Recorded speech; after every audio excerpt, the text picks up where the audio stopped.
Homework 6 then, covering everything to do with databases and some problem solving to do with databases, as well as some problem solving calculations.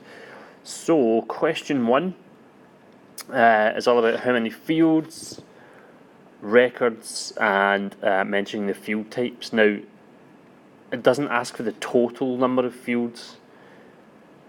So each of the columns indicates the different fields that are in the table, but you could suggest both if you like. So if you want to put down the number of individual fields plus the number of total fields, that would be fine, but just make sure you indicate both. How many records are in this table? Well, there's 3 different members, so hopefully you can work out that each row indicates a different record. And the field types, just be pretty careful with the order number field.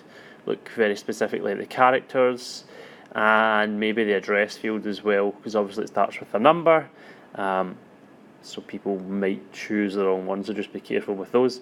Question 2, with reference to the flat file database that we're being shown, what is a data insertion error? Well, right now, if we'd have a new driver join this delivery company, you couldn't actually insert only data on the driver right now. We would have to invent an order number, a member ID and members in order to facilitate the entry of a driver. So that's an insertion error where you can't input details of one item without inventing completely made up fabricated information.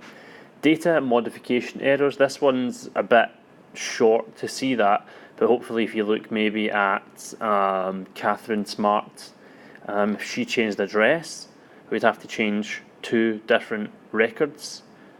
If she changed her name, you'd have to change 2 different records.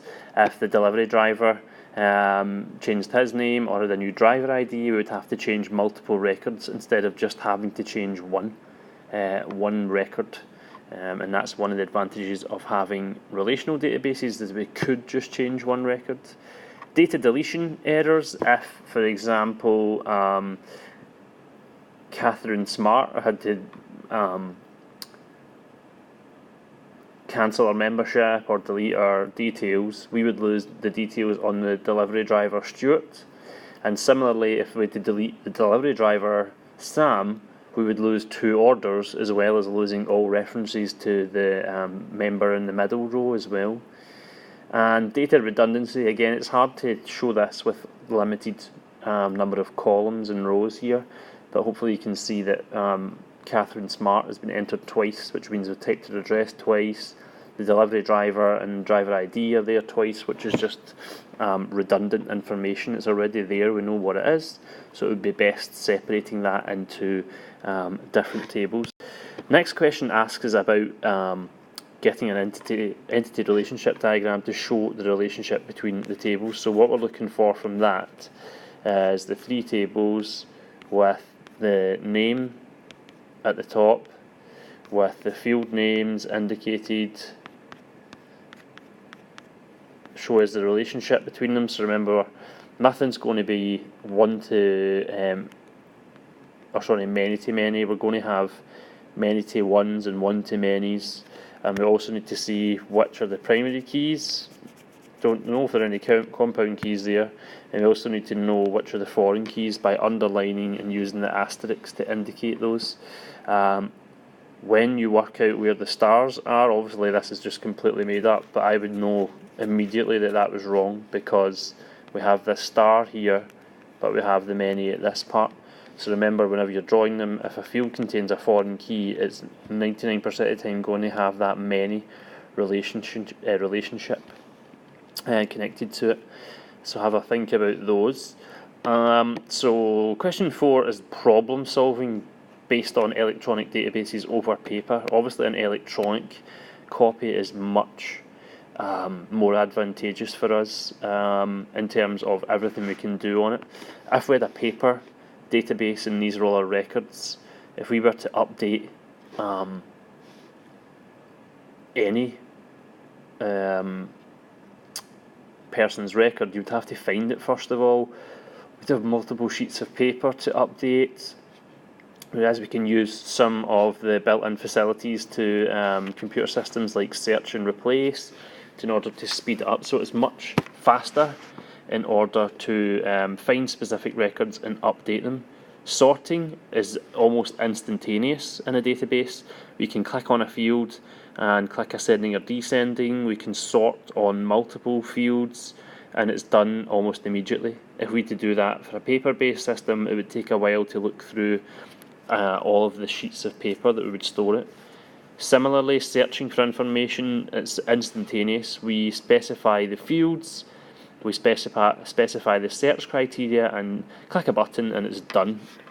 Whereas on paper, you would have a huge effort to look at each sheet of information individually and decide whether it matches your criteria, and then if you're searching on multiple fields, that just becomes even more tricky. Backup and multiple copies, well, obviously if it's electronic, we can create a copy onto magnetic tapes, save it on servers, whatever it happens to be. We can create multiple copies of it very easily and put them onto different backend storage media very, very quickly. But for a paper-based copy, we would have to spend a lot of time at a photocopier rather, copying them again. That's wasteful of paper, harmful to the environment and whatnot. And globally sharing information, well, electronically we can create some sort of shared server, we can upload it to the cloud, we can email it as an attachment. There's lots of ways to instantaneously share it and work simultaneously on the same file. Whereas if we wanted to globally share a paper database, we would be looking at creating a photocopy and then sending it in the post rather, not emailing it. So lots of advantages of electronic databases there.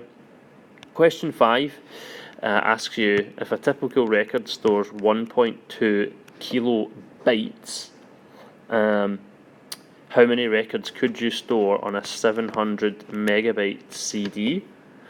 And then question B is a bit trickier, it's a bit more problem solving. It says, how long would it take to transfer this CD worth of information across a 10 megabit per second network connection? Alright, now megabit is different from megabyte, so if you need to figure what that is, then you've got to do a little bit of research, but hopefully the calculation isn't too difficult, and please show you're working for all of those questions. Thank you.